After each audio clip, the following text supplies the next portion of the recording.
Hello दोस्तों, मैं नीतू साहू आप सभी के अपने यूट्यूब चैनल सीटेट अड्डा पर फिर से स्वागत करती हूँ। जैसा कि आप सभी जानते हैं कि हम पिछले कई महीनों से अपने इस चैनल पर कोई वीडियोस नहीं देख पा रहे थे, पर हम अब फिर से आ चुके हैं क्योंकि हमारा सीटेट का डेट जो है अनाउंस हो चुका है। हमारा सीटेट जनवरी में होने वाला है, जनवरी 2020, और हम अपनी प्रिपरेशन फिर से स्टार्ट करने वाले हैं। तो आज हम अपनी क्लास 5 की ईवीएस की जो बुक है उसका फर्स्ट चैप्टर करने जा रहे हैं कि कैसे जो जानवर हैं वो एक दूसरे को पहचान लेते हैं। जैसा कि आप सब जानते हैं कि सीटेट जो है बार बार डिले हो रहा था, इस वजह से हम बहुत लोगों ने जो है, मैंने वीडियोस बना भी रही थी मैं, पर मेरे व्यूज़ जो हैं वो आ नहीं रहे थे क्योंकि आप लोग सोच रहे होंगे कि अभी सीटेट तो आया नहीं है तो पढ़कर क्या होगा। तो अब सबने अपनी कमर कस ली है सीटेट के लिए। तो अब आप ज़्यादा से ज़्यादा वीडियोस को देखें, शेयर करें और अपने नोट्स बनाते चलें। मैं फिर से अपना जो सीटेट का आपका ईवीएस का जो है रिवीजन फिर से करवा रही हूँ, ताकि आपका कोई भी एक सिंगल क्वेश्चन भी जो है वो ना छूटे, आपके दिमाग से कोई भी क्वेश्चन मिस ना हो। तो चलिए हम अपना चैप्टर स्टार्ट करते हैं और देखते हैं कि जानवरों में क्या क्या गुण पाए जाते हैं। यहाँ पर चींटी, शेर और कुत्ता, इस तरह से बहुत सारे जानवरों के जो एक्टिविटी हैं और उनके जो एक दूसरे को साइन पहुंचाने के जो तरीके हैं उनके बारे में बताया गया है। तो इसमें हम सबसे पहले देखते हैं कि जानवरों को भी क्या होती है, देखने, सूंघने, सुनने और महसूस करने की शक्ति जो है होती है। कोई भी जानवर मीलों से अपने शिकार को दूर से ही देख पाता है।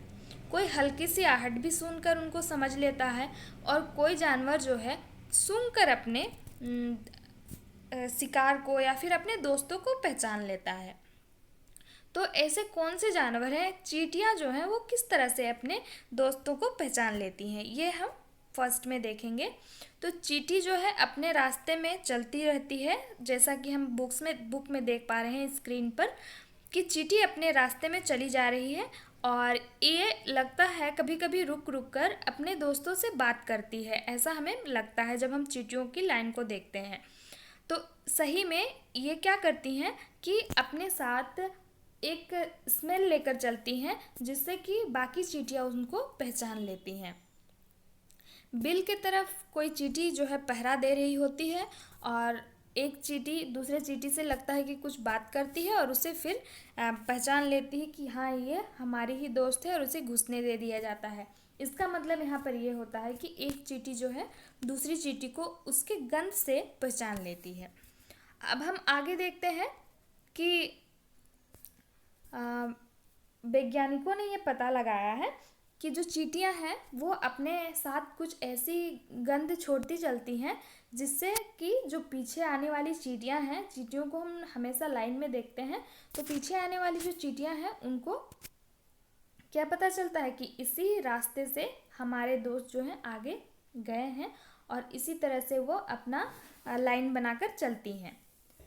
कुछ नर कीड़े मकोड़े जो हैं वो अपनी मादा कीटों को उनकी गंध से भी पहचान लेती हैं। ये चीज़ नोट करने लायक है, ये चीज़ सीटेट में बार बार पूछा जाता है। और मच्छरों को कैसे ये पता चल जाता है कि यहाँ पर इंसान है? आप देखेंगे कि जहाँ पर भी इंसान रहते हैं मच्छर वहाँ पर अपने आप आ जाते हैं। तो मच्छर सबसे ज़्यादा पहले हमारे पैरों पर धावा बोलते हैं। आपने देखा होगा हम कहीं पर बैठे रहते हैं तो सबसे ज़्यादा मच्छर आकर हमारे पैरों में परेशान करते हैं। क्यों?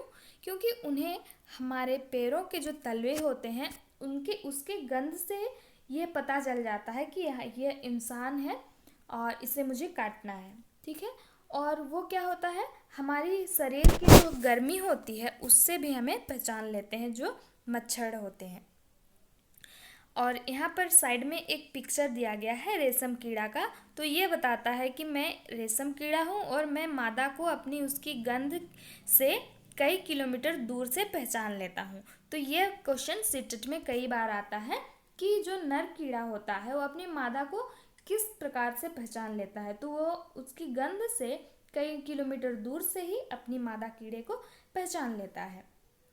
इस तरह हम आगे देखते हैं। हमने कई बार कुत्तों को इधर उधर मल मूत्र त्याग करते हुए देखा है।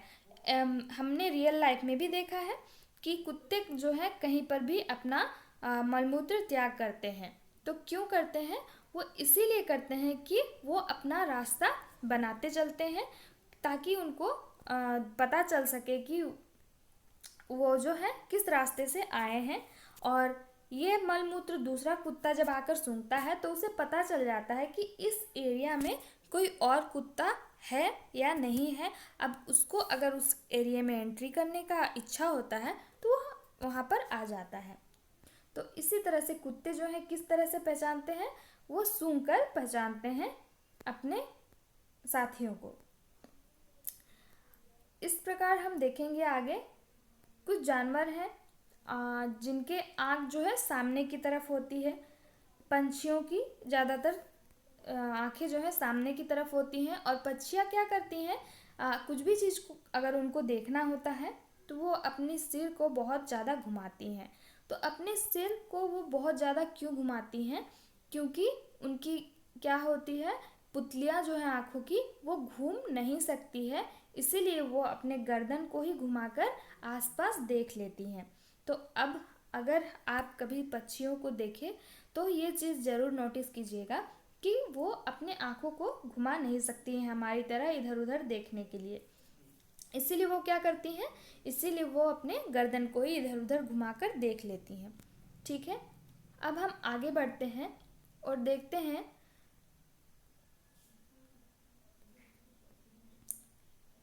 इसमें बताया गया है इमेजिन करने के लिए कि अगर हमारे आँख हमारे कान की जगह होते तो क्या होता। इस तरह से यहाँ पर और एक इम्पोर्टेंट चीज़ दिया गया है जिसे हम बिल्कुल नोट कर कर रखेंगे, जो सीटेट में कई बार पूछा गया है।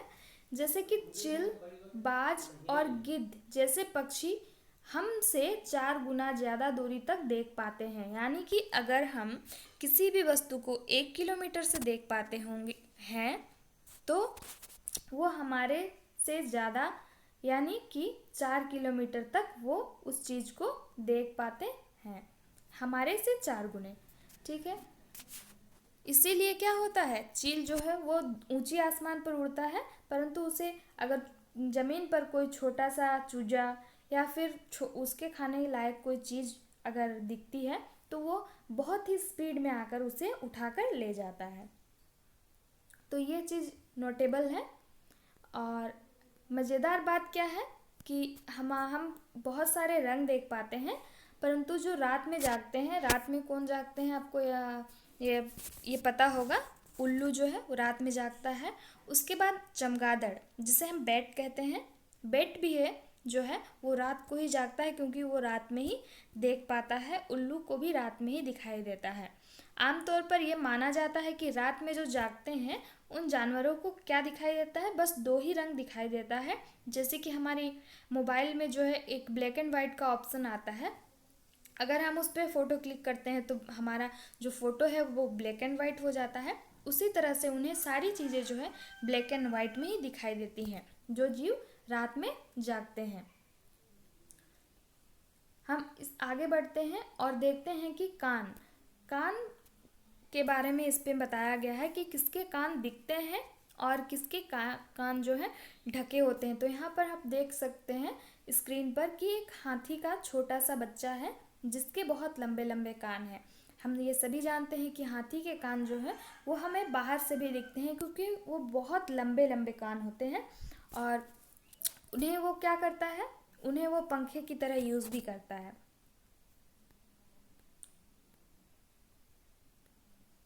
हम आगे देखते हैं,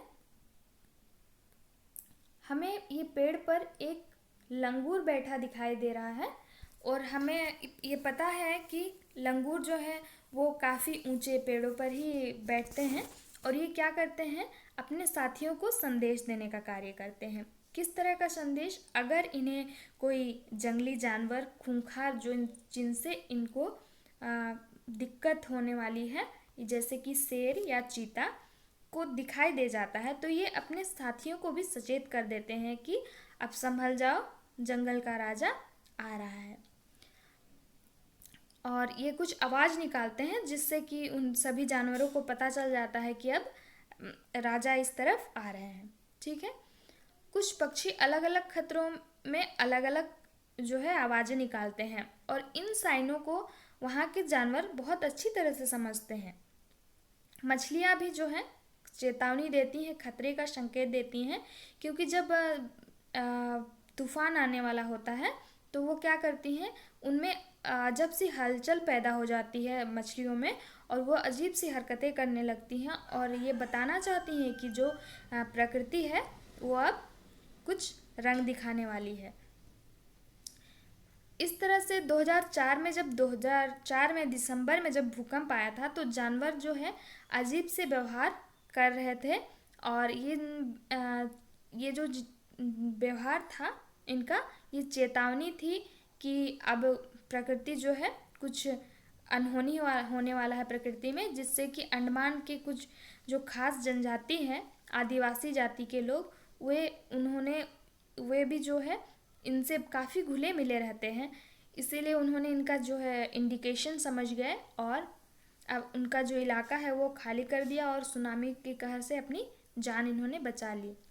और डॉल्फिन जो है ये भी अलग तरीके से आवाज़ निकालती है। डॉल्फिन मछली आप देख पा रहे होंगे स्क्रीन पर।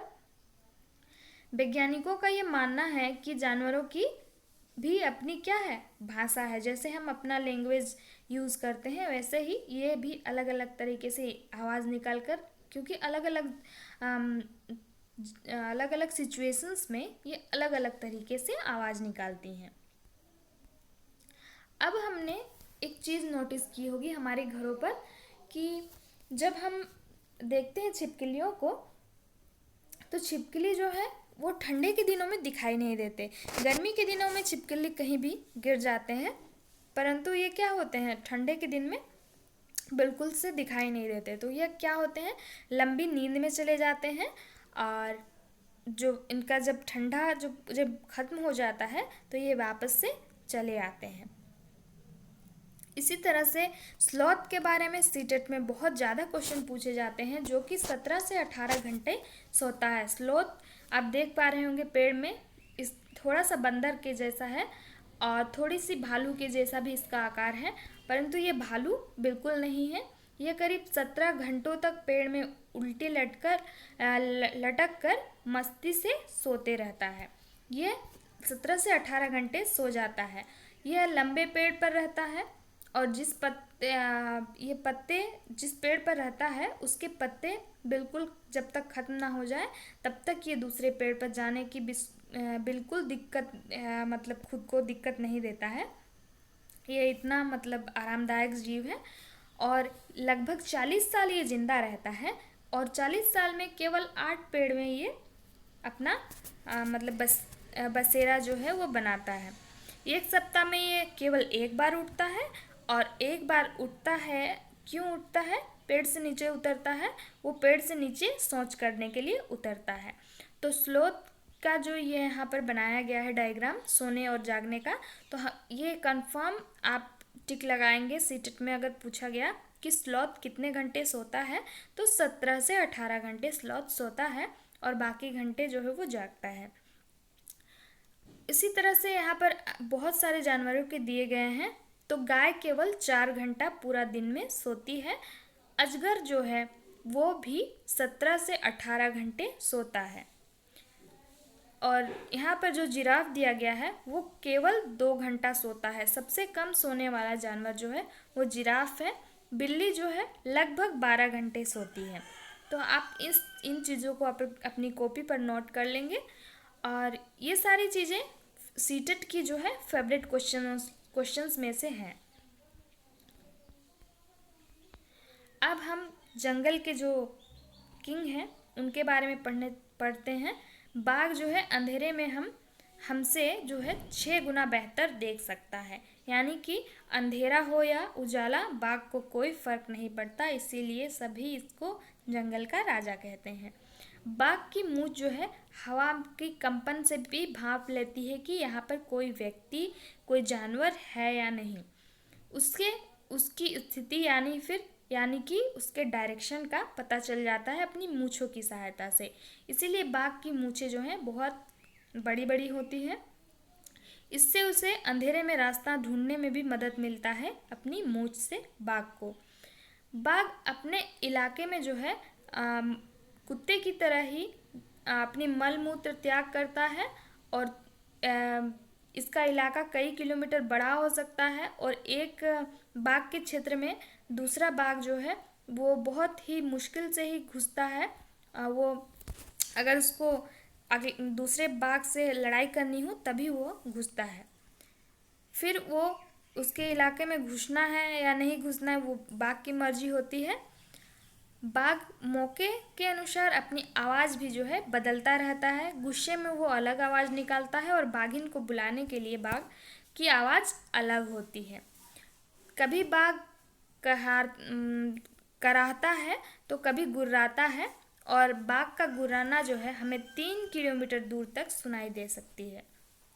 बाघ जो है हवा में पत्तों का हिलना या फिर अगर किसी व्यक्ति द्वारा पत्ता के हिलना या फिर शिकार यानी कि कोई जानवर अगर है उसके पैरों की आहट से पत्ते हिल रहे हैं तो दोनों में अंतर वो कर सकता है। तो आप सोच सकते होंगे कि बाघ की जो शक्ति होती है वो कितनी ज़्यादा होती है।